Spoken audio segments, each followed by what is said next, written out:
Welcome to Watchat, where we chat about watches and other facts of life. Before I review one of my Grail watch here, here's a short video about the giving we've talked about. Cue intro.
That there was the follow-up video about the giving to charity. If you've missed that video or would like some context to that video, I'll put a link in the description below. To everyone who has viewed that video or participated, I just wanted to say thank you. Now about the Zenith. The El Primero reference number 032150-400/69C713 is indeed a stunning watch. This here is the original 1969 case that's measured 38mm in diameter, 12.5mm in thickness and 45.5mm in length. I really love the color contrast on this watch. This has the silver sunray pattern dial with the iconic different color chronograph counters. The light grey for the small second sub-dial at the 9 o'clock, the blue for the 30-minute counter at the 3 o'clock, and the dark grey for the 12-hour registry at the 6 o'clock. The contrasting colors on this watch isn't just limited to these 4 exhibits. There is also the black chapter ring which vividly sets out the minute track and structure of this watch. Then there is that red hand, that striking central chronograph hand that has a star counterweight. I mean literally, a star design counterweight, which really gives a pop to the entire watch. Lastly, that brown leather strap just completes the spectrum of a classy looking watch fitting for the aristocrat. The Zenith star logo at the 12 o'clock is applied and the wordings Zenith El Primero are printed on in black. The printing in the sub-dial are in white, including the word automatic here. What I like about these sub-dials is that the main dial has a cutout of these sub-dials, and each sub-dial is a step down with a further concave into a flat circular pattern surface, giving it a 3D effect instead of a simple printed sub-dial design. This is apparent when the light bounces off the sides of each sub-dial.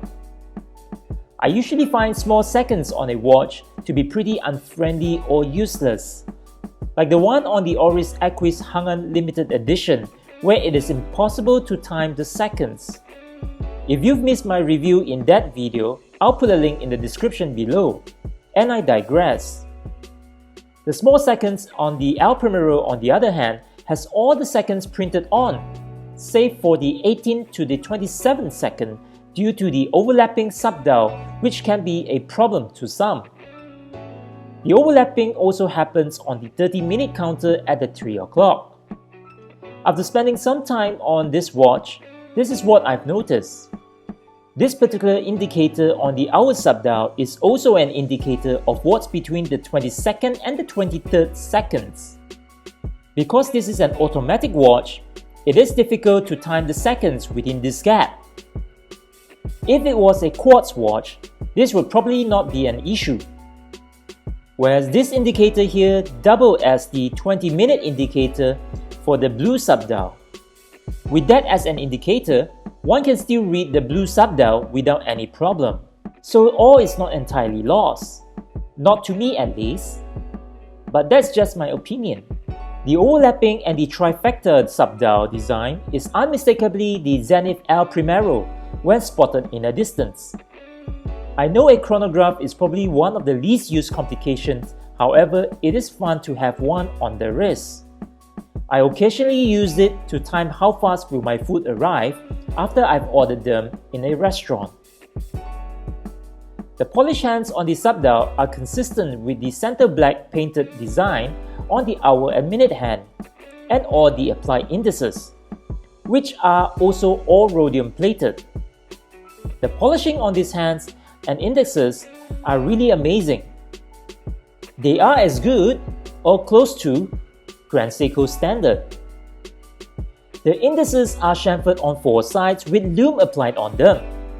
The hour and minute hand also have lume on them. Beyond the indices is the tachymeter printed on the rehaul.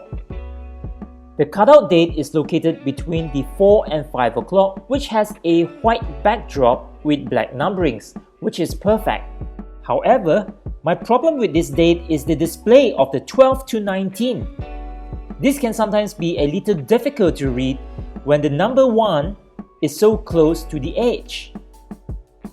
The sapphire crystal here is a dome-shaped design, giving it a more vintage and dressy look. The short lux on the watch is brush finish, with its edge being polished finish and the side of the stainless steel case also polished finish. The lug width on this watch is 19mm. Although this watch has a 100-meter water resistance, I wouldn't even shower with this watch because of the alligator leather strap, which has matching color stitching and protective rubber lining that helps protect the leather from sweat. This here has a stainless steel triple folding clasp. Like the subtle vibrant color it has at the front, the sapphire open case back also shows the same. Just look at it. The color of steel, black, grey, gold, blue and red. It's just wow. The open rotor wheel design just shows how confident Zenith is, wanting you to look at their movement. Speaking about movement, it has the in-house column wheel high-beat chronograph automatic movement caliber 400, which is made out of 278 components, 31 joules, and has a 36,000 VPH. It has a 50 hours of power reserve. The crown has a Zenith star design on it. Zenith really loves their stars. The two pushes, on the other hand, has a polished surface. The crown is a push-down crown that is pretty easy to grip even though it's pretty small. There is even a little curve at the back for your fingernail when reaching for the crown. It's little details like this that makes the watch really special. The use of the crown is a little different compared to most watches. At position 1, the rotating of the crown will move the minute hand to adjust the time, whereas position 2 is for the quick set date function. This here has no hacking seconds function, which is a shame. When using the minute hand to change the date changes at 12:02 AM sharp. When using the quick set date function, the date changes with a bang. Every time the date changes, I can feel the entire watch shaking from the inside out. The watch is really gorgeous, which begs the question as to why there isn't much love for this watch. I mean, it is a modern classic and an iconic watch. Within the short span of time I've owned this watch, I've gotten a few compliments on it already. Some were even from waiters who took notice of it during the short time interacting with me. 2, to be precise. The pristine look on this watch makes it look very prestige. Which brings me to my next point, and it's its price. This 38mm watch is currently retailed at 32,800 ringgit. At pre-owned, you can probably get it half that price. That is why if you have never considered getting this watch before, you should seriously consider it. It's a bang for its buck considering the history, quality and aesthetic this watch has. Now, if you think 38mm is too small, You can also consider the 40mm, which has its date located at the 6 o'clock instead of the 4:30 position. The funny thing is that both the 38 and 40mm are retailed at the same price.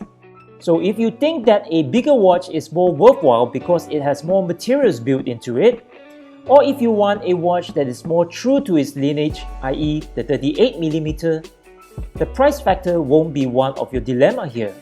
So which will you prefer, the 38 or the 40mm? Let us know at the comments below.